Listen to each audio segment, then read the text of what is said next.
There is a way where you can lose weight a little faster in a very healthy way that is not harmful to your body. And it's like a little kickstart, right? This is what I teach my clients, and I see it work all the time. It works on me, right? Like, I haven't had the biggest motivation to lose the 7 pounds I gained over wintertime, but guess what?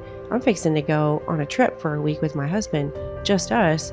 So you best well damn believe I'm motivated, right? That's what prompted me to do this episode today, is to share my tips and what I do. And it works. And it's worked for a very long time and in countless other people. So here it is. First of all,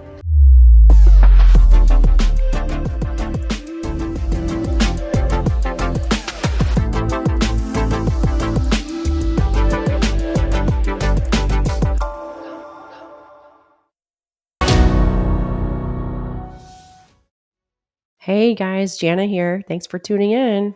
Okay, spring, summer, right around the corner. I mean, it's basically spring, right? And by the time you listen to it, it will be. And then summer is here right before you know it. And you know what that means, right? It means typically you wear less clothes and you show more skin.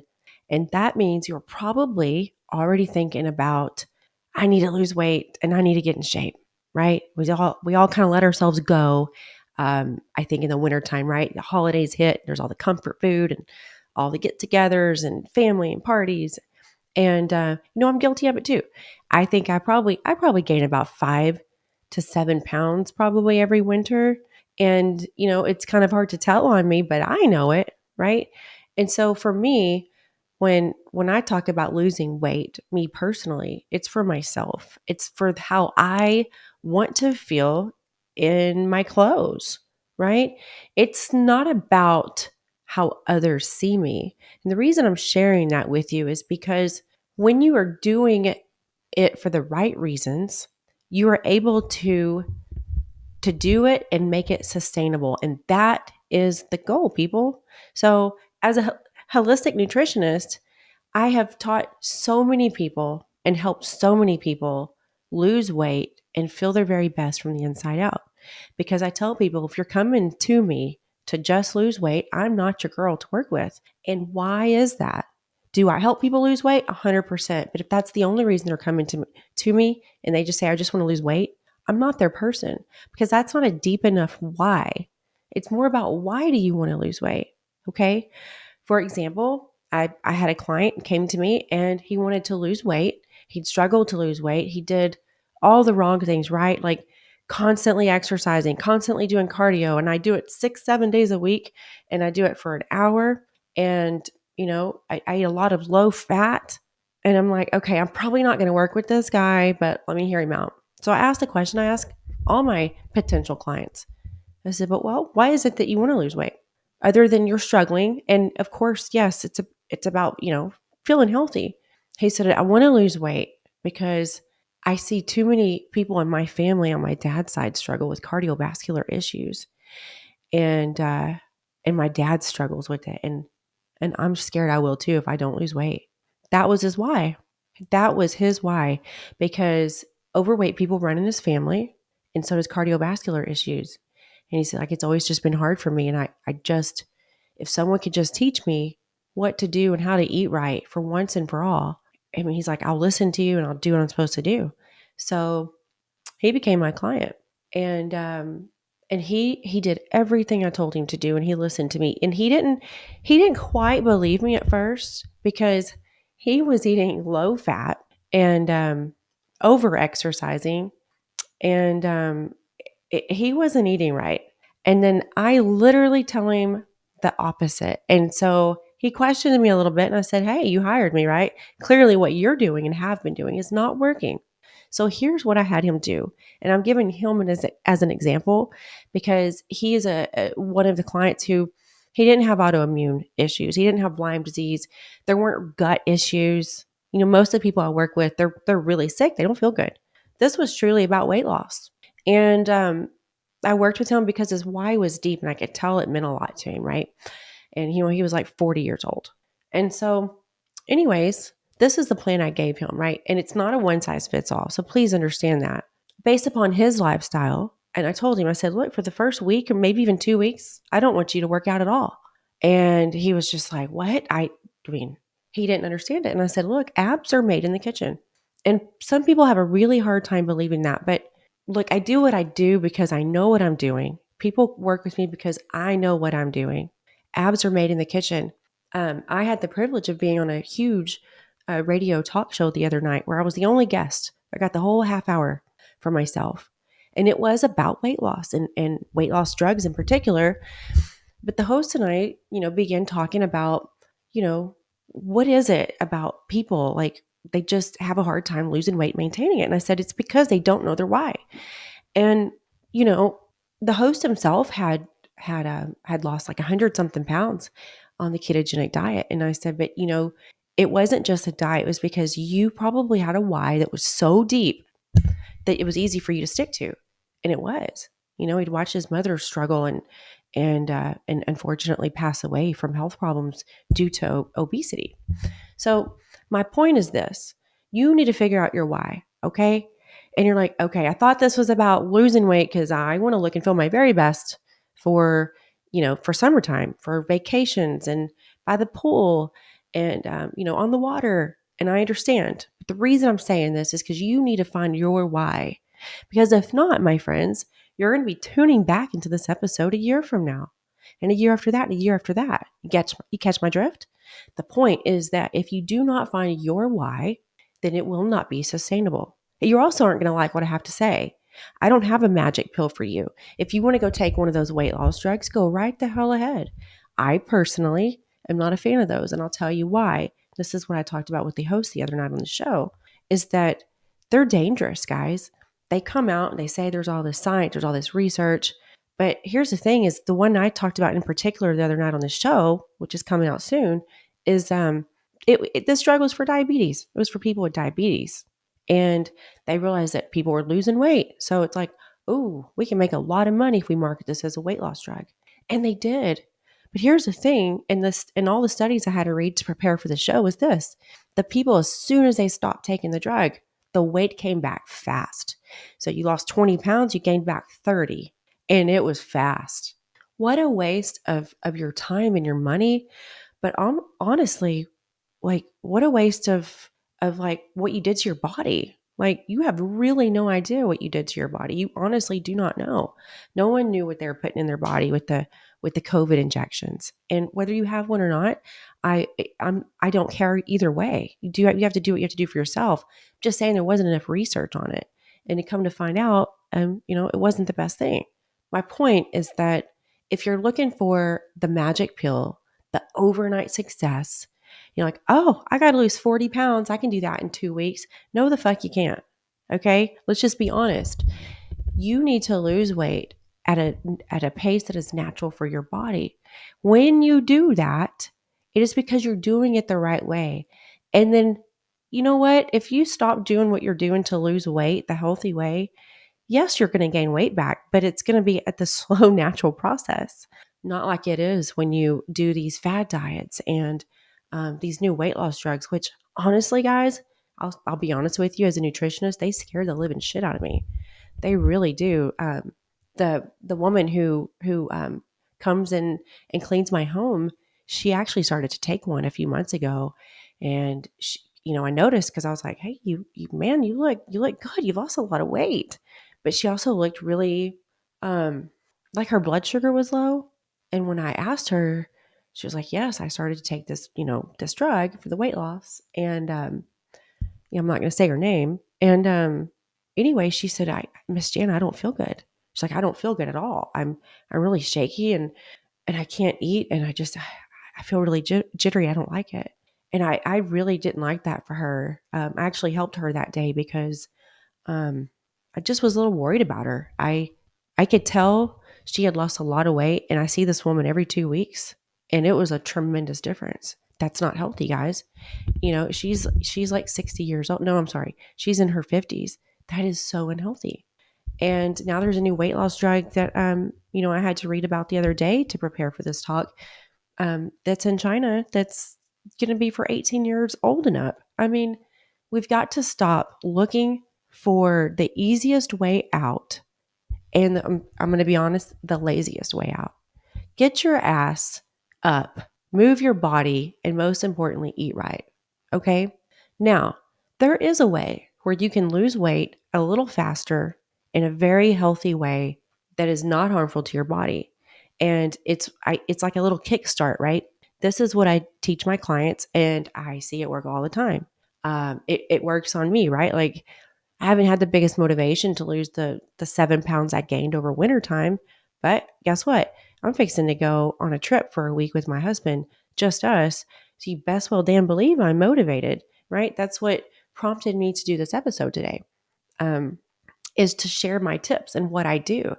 And it works. And it's worked for a very long time and in countless other people. So here it is. First of all, 80% of your immune system is in your gut. Your gut health is key to everything. I've said this 1,000 times. But guess what else? 90% of your weight loss and or weight gain is due to the foods you eat and you consume, the timing of it and the amounts. So 90% of your weight loss is going to be determined by your food. All right. So some of you might be like, oh, thank God. So I really don't like to work out. I don't care if you work out or if you're not. Working out is great for your lymphatic system and it's very healthy. And I do recommend working out because movement is important for so many things. But if you're doing exercising just to lose weight, it's not going to work. It's going to be a slow process. You're probably going to bulk up before you do anything else. And muscle weighs more than fat. Now, it's really, really important to do strength training. And it's really, really important to have muscle because your muscle, it makes you burn more calories just having muscle on you. And I'll talk more about it in a minute. So let's focus on what you need to do. Okay. So I'm going to give you a little story. One year, years back, I had a botched surgery. I mean, it was bad. Anyways, 2 weeks later, country shut down, COVID. I had to wait a few months to get the surgery fixed. So I wasn't really able to work out, do anything. So I go to get the surgery fixed, same doctor, he botched it again and again. This happened. I had 5 surgeries in 10 months. The last 2 were by the doctor who corrected it and fixed it. Thank God. I was not able, the kind of surgery it was, I was not able to work out. Before this surgery, before the first botched one, I worked out 5 to 6 days a week and intensely, not obsessively, but my kids played tennis and they did horse riding and I did those things with them because I've been a tennis player my whole life. And I also have always done my high intensity interval training with cardio and in strength. I was in tip top shape. I mean, I was ripped. I tell you that for a reason. It was really hard for me for almost a year when that botched surgery happened that I could not work out. I mean, for so many reasons, and it wasn't vanity. It was that working out was that was my stress relieving, man. That's how I escaped. And I loved just the feeling of working out and the sweat and the accomplishment. And it was a lot of mental stuff. But because of the surgeries I had, the recuperating after each one, the preparing for the next, and where it was, I couldn't do anything. Sometimes I might have had a little time to start walking and then boom, here comes another. So this was literally from a March to November. And then the healing after the last one was intense. So it was a year. And I realized what I already knew, right? I knew habits were made in the kitchen. I studied it, but there's a difference between you live it and you have the experience. I literally honestly, I looked better because I wasn't working out as much. And I didn't change how I ate. I was eating so clean and so healthy because I always have since Lyme disease. That's how I healed myself, that I just continued eating the same way. And I knew that with those surgeries, that it was not time for me to dive into the comfort food and the foods that you want when you've come out of that kind of surgery. I stayed very, very clean and continued to eat a very clean ketogenic diet. Lots of vegetables, lots of low sugar fruits, lots of healthy fats, the intermittent fasting, lots of wild caught fish, lots of clean protein. That was what I ate. Lots of cultured foods, and I stayed on top of that, and I didn't divvy from it at all. And I looked and felt so good, and it's so hard on your body to be under anesthesia, and the antibiotics I had to take for infection. I mean, my body went through so much that year, and I know if it wasn't for my diet and the supplements I took to help keep my gut health in check, that it could have been a year of hell. It already was, but I really could have felt like crap. And so when your gut health is out of whack, so is your brain health. Okay. Most of your neurotransmitters are produced in your gut. So when you've gained a little weight, it does affect your mental outlook and aspect, because a lot of the times weight gain is accompanied by a little bit of brain fog, sometimes a little bit of anxiety, and maybe sometimes you feel a little blue, and you're just tired a lot, and you're not going to be overweight and feel great. I'm sorry, you're not. That might sound harsh, but it's just the cold damn truth. You're not. And for me, it's not about vanity. It used to be. If you followed me for a long time and read my book, then I've suffered from 3 different types of eating disorders. So I don't say that easily when I reference anything with actual weight and appearance. Okay. Weight to me, it is about health. Okay. Visceral fat that's the fat around your waist, right? That's the tire. Visceral fat is the most dangerous fat you can have on your body. And if you're older, especially like white females that are in their 50s and up with visceral fat are the highest risk for cardiovascular disease. That's scary. That's very, very scary. So visceral fat is dangerous. And the only way you can conquer it, you're like, oh, I got to work out and do abs. Honey, it's in the kitchen. What was in the kitchen is what put it on there. It's what's in the kitchen is going to take it off. Okay. So I'm sorry, but you didn't work out and get overweight, right? It was what you were eating. So you're going to have to change what you're eating to lose it. So just think about it that way. So if you want to lose, let's say 10 pounds in a month, totally doable. So you need to make sure you set achievable goals. Most people don't. You're not going to lose 40 pounds in a week or 2 weeks. You're probably not going to lose 40 pounds in a month. Not doing it the right way. So here's what I tell people is you really want to incorporate, number one, you want to incorporate intermittent fasting. We all intermittent fast and we don't realize it. The word breakfast is literally break and fast. When are you breaking your fast? People there's just this thing that we think we have to eat right when you wake up. You got to have a hearty breakfast. And here's the thing, you don't. Let your body just wake up. Give it some water, okay? And slowly ease your way into it. And if you've been eating a big breakfast and you eat naturally a lot of carbs, processed foods, and sugars, then you're going to have to really be easy at easing into intermittent fasting because your blood sugar is a little off. And when your blood sugar is constantly relying on you giving it another source of energy from sugar and carbs, your blood sugar stays out of whack. Okay. And that makes it really, really hard. It's giving you your cravings. So as far as what you eat and what you don't eat, you need to cut out sugars, artificial sweeteners, dyes, honestly, grains and overall grains, definitely wheat and gluten. And you need to cut out your high sugar fruits and you need to cut out dairy. Okay. Obviously the processed foods, guys, we know that. The most important meals for you switching up, other than the foods you're eating, it's going to be breakfast and dinner. If you can just honestly go to 2 meals a day, that's going to be best. And you're going to have to ease your way into it. This is exactly why I tell my clients to not work out for the first 2 weeks. I need them to go 2 weeks without working out one time. Because if you do too much at one time, if you're changing what you eat, like literally just completely changed it up, and you're not eating all the sugar and the carbs and the starches and all this crap, and you're like, well, I'm going to work out at the same time, I'll get there faster. No, you're going to get there slower because that's a lot of stress on your body. Most importantly, it's really important to get your blood sugar in check first before you start working out because you're changing the way you eat. This is new for your body. And you're not getting all the sugar and the carbs, and it's going to take a minute for your blood sugar to balance back out. But when it does, and it's the first 2 weeks, you're going to feel better than you did before. Probably going to have lost at least 5 pounds, maybe more. It just depends. Every person loses weight differently, y'all. Men lose weight faster than women. I know it's frustrating, but they do. And the more weight that you have, typically the more you lose faster. And so that's really important to know. Look, here's the thing. I got asked this on a radio show the other day. It was about, do I recommend my clients weighing themselves? And I do. It's not about focusing on the number. It's about getting a starting point. But it's also, for me, it's a mental thing. The people that can face the scale are ready to face losing the weight. The people who have a hard time getting on the scale or won't do it, they're not ready to do what it takes to lose weight.